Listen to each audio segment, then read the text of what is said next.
السلام عليكم ورحمة الله وبركاته. ازاي يا جماعة؟ عاملين ايه؟ يا رب تكونوا بألف خير. النهاردة ان شاء الله بإذن الله هنعمل مع بعض الأكلة الجميلة اللي انتوا شايفينها ديت.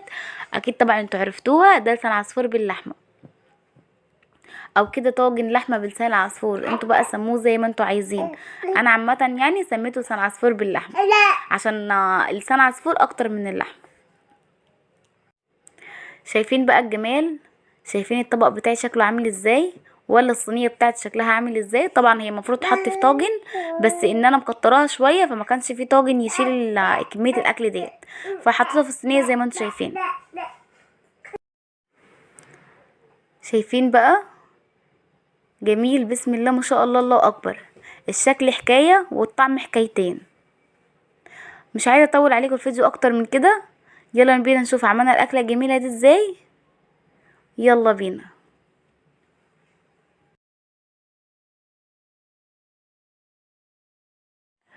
قبل اي حاجة هنسمي الله ونصلي على رسول الله عليه افضل الصلاة والسلام. هيكون عندي هنا يا جماعة حلة على النار، حاطة فيها مية وسبتها لغاية لما غلت اهيت بالشكل اللي انتوا شايفينه دوت. وجبت بقى عندي لسان العجل دوت، انا جايباه من الجزار. طبعا هو كان عندي في الفريزر شوية، يعني بقاله بتاع اسبوعين او حاجة، فلسه مطلعاه دلوقتي هعمله. بصوا بقى، طلعته من الفريزر سبته لغايه لما فك، شطفته كويس. طبعا هو مش بيحتاج تنظيف ولا اي حاجه، انت بس تغسليه بالميه كويس جدا وبعد كده تسلقيه.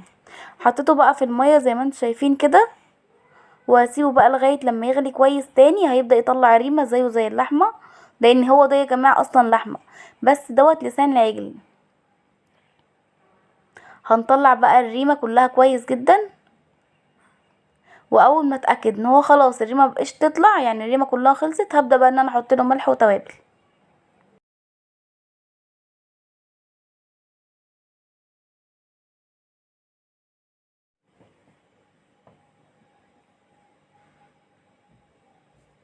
زي ما انتم شايفين كده خلاص مبقاش فيها ريمه تاني. دلوقتي بقى هبدا ان انا احط الملح والتوابل زي ما قلت لكم.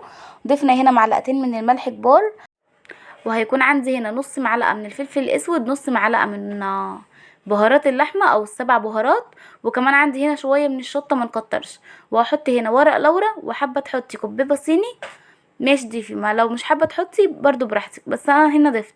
هسيب بقى اللسان بتاعي لغايه لما يستوي، وتعالوا نشوف هنعمل ايه تاني. جبت الطاسه وحطيت فيها معلقتين كبار كده من السمنه، ممكن كمان تحطي زيت لو انت حابه. بس انا الصراحه حبيت ان انا اقليه كده بالسمنه. هحط هنا معلقتين كبار من السمنه، هسيبهم لغايه لما يسيحوا ويقدحوا كده، لغايه لما السمنه بتاعتي دي تتاكد ان هي سخنت تماما. بصوا بقى، هجيب كده اللسان انا قطعته شرايح بالطول، بس طبعا انا بوريكم ان انا قشرته عشان انا ما جبتش لقطه وانا بقشره فيها. بعد ما برد قطعته حلقات زي ما انتم شايفين كده، وهبدا بقى ان انا احمره اهوت يا جماعه. هحمره كاني يعني هيتاكل. ممكن بعد الخطوه ديت انت ترشي عليه شويه ملح وشويه فلفل اسود، وبالف هنا وشفا برضو هيبقى جميل جدا. بس طبعا انا مش هكتفي بيه كده، لان انا عايزه احطه في طاجن لسان عصفور، فتعالوا نشوف هنعمله مع بعض ازاي.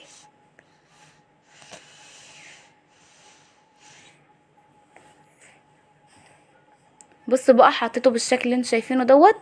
هسيبه بقى يحمر الوش دوت، وبعد كده اروح قلباه الوش التاني. بس قبل ما اقلبه الوش التاني هرش عليه هنا هو في السمنه كده شويه ملح وشويه فلفل اسود، هتطعمه يا جماعه وهتخلي بصوا يعني طعمه جميل جدا، وكمان ريحته جميله جدا. اظن انا مش محتاجه اقول على الريحه، الصوره مبينه الريحه. ريحه اللحمه يا جماعه طالعه، يعني بصوا بالف هنا وشفا على قلبكم يا رب اللي يعملها. خلاص كده حمرت بالشكل اللي انتوا شايفينه دوت. هطلعها بقى، وهكون مجهزه عندي هنا بصلايه وكمان توم. فرمت البصله بالشكل اللي انتوا شايفينه دوت. السمنه كتيره شويه فهنقص منها. حطي بقى البصلايه بتاعتك، وكمان قطعي هنا عليها كام فص توم كده يكونوا حلوين.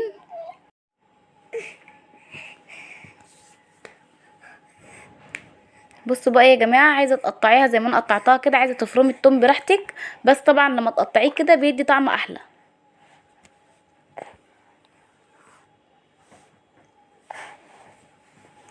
هقطع بقى البصل كده مع التوم، واقلب فيها واسيبها لغايه لما تحمر، طبعا مع رشه ملح.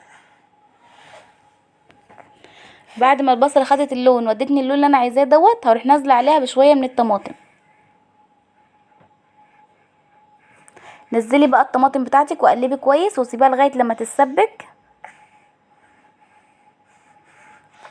سيبناها كده لغايه لما اتسبكت معانا، وضفنا لها هنا شويه من الشطه، شويه قليلين خالص، وشويه من الفلفل الاسود، وشويه من بهارات السبع حبوب بتوع الشوربه. ودلوقتي عندي هنا بقى بعد ما اتسبكت الصلصه كويس هروح منزله فيها اللحمه اللي انا سبق وحمرتها. بصي بقى قلبي بالشكل الجميل دوت، واركنيها بقى كده على جنب، وتعالي نحمر لسان عصفور مع بعض. عندي لسان عصفور هنا، اخدت معلقه من الزيت من السمنه اللي انا نقصتها، وهحط عليها معلقه تاني، وهحط بقى كيس لسان عصفور واحمره. دي يا جماعه الصينيه اللي انا هعمل فيها، يعني لو حابه تعملي الخطوه ديت في الطاجن اللي هتعملي فيه براحتك. طبعا انا عشان عامله الكيس كله مفيش طاجن عندي كان هيسيع الكميه ديت، فعملت في الصينيه. حمرت بقى لسان عصفور كويس كده، طبعا ايدي فيه مش بسيبه، انا مسرعه الفيديو بس برضو كانت ايدي فيه ما سبتوش خالص عشان ما يطلعش واحده واحده ويطلع كل لون واحد. بصوا بعد ما حمر واداني اللون الذهبي الجميل اللي انتوا شايفينه دوت، هروح منزله عليه بقى باقي المكونات، الصلصه واللحمه. هنقلب بقى كله كده كويس مع بعض، وهجيب بقى الشوربه بتاعه اللسان واسقي بيها. ناخد بالنا بقى واحنا بنسقي يا جماعه ان الشوربه لو مالحه نكمل ميه، لا ملحها مظبوط خلاص نحطها عادي، يعني نسقي بيها عادي.